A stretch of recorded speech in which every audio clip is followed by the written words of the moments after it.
tenho dito e aproveito essa oportunidade para repetir que eu considero a Operação Lava Jato sagrada. A Operação Lava Jato, ela definiu alguns avanços civilizatórios. Ela precisa, sim, ser estimulada para que com ela e com outras que possam ser conduzidas na mesma direção, ela possa colaborar com a diminuição da impunidade no Brasil, que é uma grande chaga. O ministro do Supremo Tribunal Federal, Gilmar Mendes, também participou do debate no Senado. Ao contrário do juiz Sérgio Moro, Gilmar Mendes defende que as mudanças nessa lei precisam ser feitas agora, porque o debate já dura mais de 7 anos no parlamento, e diz que a mudança nessa lei é necessária. Vamos ouvir aí o ministro Gilmar Mendes. Não compactuo, não compartilho da ideia de que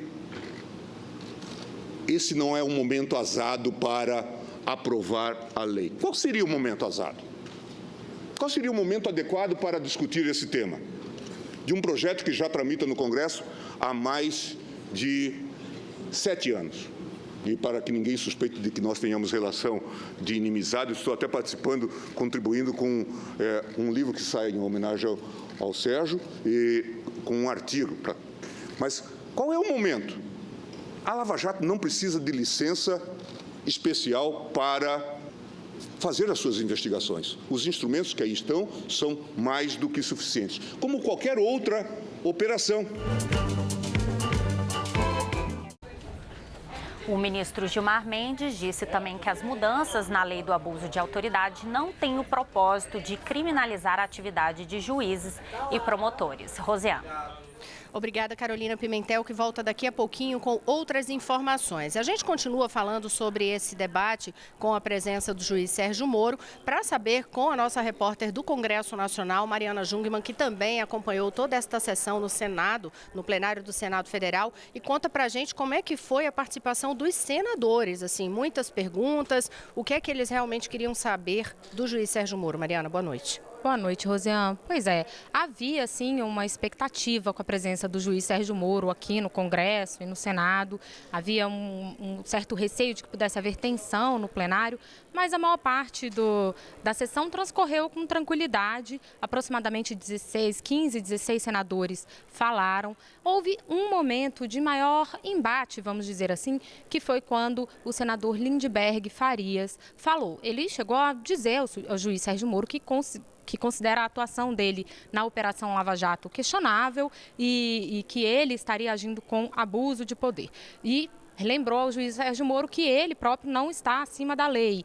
O próprio juiz respondeu dizendo que não tem essa pretensão e que não considera que haja abuso de autoridade na Operação Lava Jato. Vamos ouvir um pouco mais de como foi esse momento entre o senador Lindbergh Farias e o juiz Sérgio Moro. Mais do que uma necessidade, uma nova lei de abuso de autoridade é uma urgência. Diariamente, o povo brasileiro sofre na pele o abuso de autoridade. E nos impressiona e nos preocupa a generalização de medidas de exceção, o uso abusivo de prisões preventivas para forçar a delação, o uso abusivo de interceptações telefônicas, vazamentos, a discussão sobre direitos e garantias individuais, a presunção da inocência. Nos preocupa a seletividade quando se trata de agentes públicos, porque está na cara que tratam as organizações de esquerda, o PT, de forma diferenciada nesse processo todo. Então, me parece claro que a intenção que subjaz, não digo em relação a todos, mas há uma intenção clara de que a lei, o projeto de lei de abuso de autoridade, seja utilizado especificamente para criminalizar condutas de autoridades envolvidas na Operação Lava Jato. Para mim ficou evidente com o discurso do eminente senador que o propósito é exatamente esse, ao afirmar aqui, categoricamente, que eu teria cometido atos de abuso de autoridade na condução dessa operação. Então, a questão a ser colocada é saber exatamente, então, é essa a intenção do projeto ou não é? Mariana, esse foi apenas um dos momentos, né, de indagações a Sérgio Moro. Mas a gente conta detalhes aqui, os bastidores. Sabe aquele assunto que você só fica sabendo aqui nos corredores do poder? Aquele detalhe do que aconteceu dentro do plenário. Eu vou contar algumas curiosidades de bastidores para você agora. Por exemplo, hoje houve uma situação bem pouco convencional dentro do Poder Legislativo como um todo. Enquanto o juiz Sérgio Moro falava, silêncio absoluto no plenário do Senado. Em alguns momentos, né, Mariana, dava a sensação até que era aquela brincadeira que agora está circulando pelas redes, que é o manequim, né? Eu acho que é o manequim, assim, todo mundo completamente parado, nem mexendo em celular, os parlamentares não estavam. Então é uma situação bem atípica, a gente que acompanha o Congresso Nacional sabe disso. Logo no plenário do Senado, onde a gente costuma ver de tudo, menos silêncio, né, Rosiane? Menos silêncio, sempre é bem barulhento por lá. Então hoje não, hoje foi silêncio absoluto, todos prestando atenção em Sérgio Moro. Ficava um clima, um pouquinho de tensão no ar, e esse momento que Mariana Jungmann destacou pra gente, que foi do debate envolvendo o senador Lindbergh Farias do PT e o juiz Sérgio Moro, foi curioso porque aí um outro senador em plenário, Ataídes Oliveira, ele disse assim, isso aqui não é debate. E aí o presidente do Senado, Renan Calheiros, falou, olha só, basta olhar a placa que tem dentro do Senado, tá lá, sessão de debate, então tava lá marcado direitinho. Algumas das curiosidades que você realmente só fica sabendo aqui com a gente nos corredores do poder. E quer saber mais uma? Para acalmar todo mundo ali, porque a sessão começou por volta de 11h30 e durou aí até metade da tarde. Então a fome apertando, vai dando fome, as pessoas ficam mais nervosas ou tendem a ficar mais nervosas. Arrumaram um jeito ali bem mineiro de deixar todo mundo tranquilo, distribuíram um montão de pão de queijo hoje no plenário do Senado para tudo que era senador que quisesse. Então são as curiosidades que você só ouve aqui nos corredores do poder. Ainda bem que não foi pizza, né, Rosiane? Não, pegaria muito mal. Mariana tem mais informações também sobre isso, né, Mariana? Sobre esses desdobramentos. Logo depois, Rosiane, que acabou o debate com o juiz Sérgio Moro, do qual também participou o ministro Gilmar Mendes, um grupo de senadores de linha mais independente apresentou um projeto de substitutivo ao projeto original aí do abuso de autoridade. É um projeto que esse substitutivo, ele visa dar garantias aos investigadores, seja delegados, promotores, juízes envolvidos em casos, em processos de corrupção. Ele visa dar mais garantias a eles de que eles não seriam perseguidos por um eventual projeto de abuso de autoridade. Então, assim, por exemplo, esse substitutivo garantiria que decisões tomadas por convicção de um juiz, por exemplo, não poderiam ser penalizadas, Rosiane. Mas você pode saber mais detalhes desse projeto acessando o site da Agência Brasil. agenciabrasil.ebc.com.br. E enquanto tudo isso acontecia lá na frente do Supremo Tribunal Federal e em tribunais de justiça pelo país, em São Paulo, no Rio Grande do Sul, juízes, ali os magistrados, representantes de Ministério Público fizeram protestos hoje à tarde, justamente para manifestar a indignação com o rumo que essas medidas de combate à corrupção terminou tomando, que foi desvirtuando uma parte da proposta e incluindo aí essa punição a juízes e a membros do Ministério Público. Então, houve protesto no Supremo Tribunal Federal, houve protesto também em outras unidades da Federação. Rosiane, você falou agora das medidas de combate à corrupção. Quem também ficou muito indignado com esse projeto foi o Procurador-Geral da República, Rodrigo Janot, que falou lá da China. E a gente tem aí a fala do Procurador Rodrigo Janot. Vamos ouvir? Estou estupefato com o que se passou no Brasil ontem. Primeiro, com a deliberação da Câmara dos Deputados, que, como casa de ressonância da vontade popular, não teve a sensibilidade de perceber o apoio de milhões e milhões de brasileiros às 10 medidas. Estou mais estupefato ainda com o fato de o Senado Federal ter tentado aprovar em regime de urgência ontem mesmo a matéria que havia sido aprovada na Câmara dos Deputados. Não quero crer que um presidente de poder tenha se utilizado da sua cadeira e da sua caneta para obter alguma vantagem para si próprio. Eu não acredito nisso, continuo acreditando nas instituições brasileiras. Essa indignação aí expressada pelo procurador-geral não foi só dele, não. Ontem, quando o presidente do Senado tentou colocar em votação um requerimento para votar as medidas de combate à corrupção, houve grande rebelião, vamos dizer assim, no plenário do Senado, senadores muito indignados. E aí, depois da votação do requerimento, que acabou sendo derrubado, Rosiane, não teve mais quórum para votações importantes, como a da reeleição, do fim da reeleição, que estava marcada para ontem, e hoje também não teve quórum. Eu apurei, conversei com alguns senadores e a unanimidade é essa. Não teve quórum por causa da insatisfação deles com esse requerimento de tentativa de votar esse projeto ontem. É um bastidor curioso, porque pelo que os senadores conversaram com a gente, e a Mariana conversou mais tempo com os parlamentares, eles deixaram muito claro que era um sinal de boicote em relação às votações de hoje, como indignação ao que ocorreu ontem. Foi exatamente isso, né, Mariana? Às vezes as coisas aqui são explícitas, Rosiane, mas em alguns momentos a gente observa os movimentos da casa por sinais indiretos que os senadores dão, e esse foi um deles. A falta de quórum foi um sinal de insatisfação com a tentativa de votar ontem o projeto das medidas de combate à corrupção.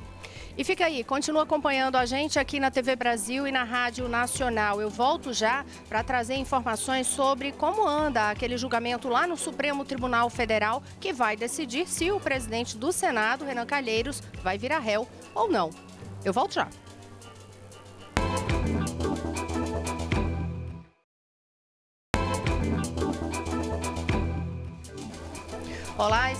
Olá, estamos de volta. Você acompanha com a gente as notícias que circulam nos corredores do poder. Agora são 6h46. Eu sou Rosiane Kennedy. Eu lembro que você pode nos passar uma mensagem pelo nosso WhatsApp 61 999766033, ou pode me passar também uma mensagem pelo Twitter, @RosianeKennedy. Rosiane com 2 N's, Kennedy com 2 N's e com DY.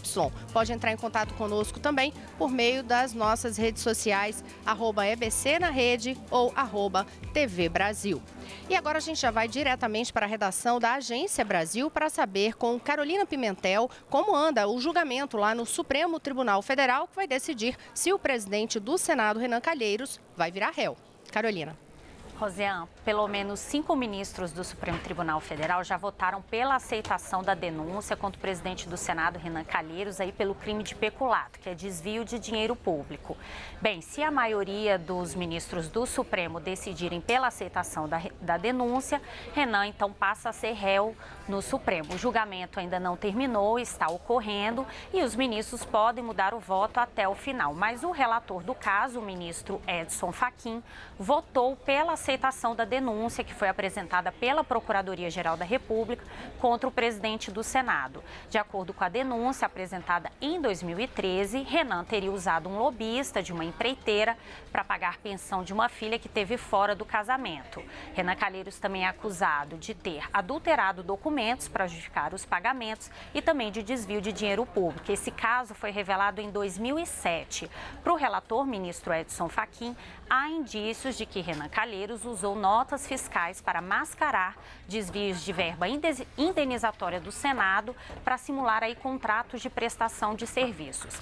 Nessa época, as denúncias, inclusive, levaram Renan a renunciar do cargo de presidente da Casa. Agora a gente vai ouvir aí o ministro Edson Fachin. O denunciado teria desviado em proveito próprio e alheio recursos públicos do Senado Federal da chamada verba indenizatória destinada ao pagamento de despesas relacionadas ao exercício do mandato parlamentar. Teria emitido, e aqui indica um conjunto de notas fiscais relativas à locação de 2 veículos. Os serviços de locação de veículos não foram prestados, servindo apenas para desviar os recursos da verba indenizatória paga pelo Senado Federal. Sobre a acusação de falsidade ideológica e de uso de documento falso, o ministro Edson Fachin entendeu que o crime já prescreveu. A defesa de Renan Calheiros diz que não existem provas e pede o arquivamento da denúncia. A gente continua acompanhando esse julgamento no STF, na agenciabrasil.ebc.com.br. É com você, Rosiane. Obrigada, Carolina. E pelo Twitter também, @Agência Brasil, você verifica a cada minuto tudo que está sendo atualizado no noticiário. Você pensa que a gente esqueceu dela hoje? Maíra Heine, nossa repórter da Rádio Nacional, de jeito nenhum. Claro que ela está aqui conosco também. A gente vai diretamente para os estúdios da Rádio Nacional, porque Maíra tem informações sobre outro assunto importante, a crise nos estados. E os governadores hoje estiveram com o presidente da República, Michel Temer. Maíra, boa noite. Boa noite, Roseanne. Pois é, os governadores devem fechar ainda este ano um acordo com o governo federal para tentar reequilibrar aí as contas públicas e receber recursos da repatriação. A medida foi anunciada após reunião com o presidente Michel Temer, com os governadores de Santa Catarina, Pará, Rio de Janeiro, Piauí, além do Distrito Federal. O pacto muda as condições anunciadas pelo ministro da Fazenda na última semana, o ministro Henrique Meirelles, que vinculava a liberação dos recursos da multa da repatriação a ações adotadas pelos governadores, ações, medidas para equilibrar as contas públicas nos estados. Mas, de acordo com o governador do Pará, Simão Jatene, as condições anteriores não levavam em conta as condições de cada estado. Sobre os recursos da multa da repatriação, ele disse que o presidente está sensível à liberação do dinheiro. Segundo ele, o presidente disse ter todo o interesse e disposição de liberar o recurso. E Jatene disse que, se isso ocorrer, não faz sentido os estados manterem as ações no Supremo Tribunal Federal sobre esse tema. Roseanne. Obrigada, Maíra. Espera aí que daqui a pouquinho eu volto a conversar contigo, que tem outras informações importantes, mas eu vou rapidinho à redação, novamente, da Agência Brasil, conversar com Carolina Pimentel, porque ela tem novidades sobre o Enem. Carolina. Roseanne, o Ministério Público Federal no Ceará disse hoje que o relatório da Polícia Federal constatou que as provas do Exame Nacional do Ensino Médio, o Enem, vazaram para pelo menos 2 candidatos antes do início do teste. Segundo o MPF, os candidatos receberam fotografias das provas e tiveram acesso aos gabaritos e ao tema da redação antes do início do Enem por meio de celulares. Durante a aplicação do Enem no mês passado, 2 candidatos foram presos, um em Minas Gerais e outro no Maranhão, e ambos receberam as mesmas fotografias com os gabaritos das provas, porém de pessoas diferentes, de acordo com o MPF. Em nota, o procurador Oscar Costa Filho diz que esse relatório da PF mostra que uma quadrilha organizada nacionalmente teve acesso antecipado às provas e que isso compromete a lisura do exame e a própria credibilidade da logística de segurança que vem sendo aplicada. Já o Instituto Nacional de Estudos e Pesquisas Educacionais, o INEP, responsável aí pelo Enem, disse que o exame foi realizado com segurança e que não será cancelado. O INEP diz em nota também que as tentativas de fraude estão sob investigação e delimitarão a responsabilidade dos envolvidos. Não há indício de vazamento de gabarito oficial e, como é de conhecimento público, a Polícia Federal já efetuou prisões de envolvidos na tentativa de fraude. E o INEP já os excluiu do exame, segundo essa nota. O INEP diz também que está mantida a segunda aplicação do exame, que será neste fim de semana, dia 3 e 4 de dezembro, para 277 mil candidatos que não fizeram as provas em novembro, porque os locais de prova estavam ocupados por estudantes que protestavam contra medidas do governo federal. Roseanne. Obrigada, Carolina Pimentel. A gente repete para você o site agenciabrasil.ebc.com.br. Você confere todos os detalhes referentes também ao Enem lá no site da Agência Brasil. Eu volto aos estúdios da Rádio Nacional para saber com Maíra Heine informações sobre uma nova fase da Operação Zelotes. Maíra. Roseanne, pela 8ª fase da Operação Zelotes, a Polícia Federal cumpriu hoje 34 mandados judiciais em São Paulo, Rio de Janeiro e Pernambuco. A operação investiga organizações criminosas que atuavam no CARF, o Conselho Administrativo de Recursos Fiscais, com o objetivo de anular ou diminuir valores dos autos de infração da Receita Federal. Nessa nova etapa da operação, foram alvos escritórios de advocacia, empresas de consultoria, Bahia e também os bancos Itaú e Bank Boston. Por meio de nota, o Itaú confirmou que a PF fez diligências nas dependências do banco na capital paulista em busca de documentos sobre processos tributários do Bank Boston, que foi adquirido aí do Bank of America pelo Itaú em 2006. O Itaú afirmou, no entanto, que o contrato de aquisição não abrangeu a transferência dos processos tributários, que, segundo o banco, continuam sendo de responsabilidade do Bank of America. A reportagem entrou em contato com o Bank of America, mas o banco ainda não respondeu, não deu nenhum retorno. Roseane. Obrigada, Maíra, Heine. E a gente volta a conversar aqui no Congresso Nacional com Mariana Jungmann, porque ela estava lembrando um detalhe importante, vai contar para a gente rapidamente uma votação que ocorreu ontem à noite no Senado Federal. Qual foi essa votação que é importante, Mariana? Os senadores aprovaram ontem um projeto que muda várias regulamentação sobre audiência de custódia. Então, um dos fatos que está nesse projeto é o preso em flagrante, ele precisará ser levado à presença de um juiz em até 24 horas. Esse prazo pode ser estendido para 72 horas nos casos em que a prisão ocorrer longe da cidade onde tiver um juiz mais próximo, mas até 72 horas se houver justificativa. E aí o projeto prevê também várias medidas para garantir a integridade do preso, para garantir que evitem abusos, torturas e coisas semelhantes. O projeto seguiu para a Câmara dos Deputados e aí fica pendente agora de análise dos deputados. E é algo que diz respeito em questão ao tempo mesmo, né, Mariana? Para poder garantir uma celeridade em relação à situação dos presos, para definir a situação dele, é isso? Os senadores lembraram ontem que acontece muito de pessoas serem presas em flagrante e ficarem, às vezes, meses sem serem submetidas a uma autoridade judicial para saber como é que fica. A intenção, Rosiane, é separar o preso de menor periculosidade daquele que precisa mesmo ficar preso. Você confere tudo o que acontece nos corredores do poder aqui com a gente todos os dias. Eu volto amanhã. Mariana, boa noite. Boa noite a Rosiane. todos. Boa noite.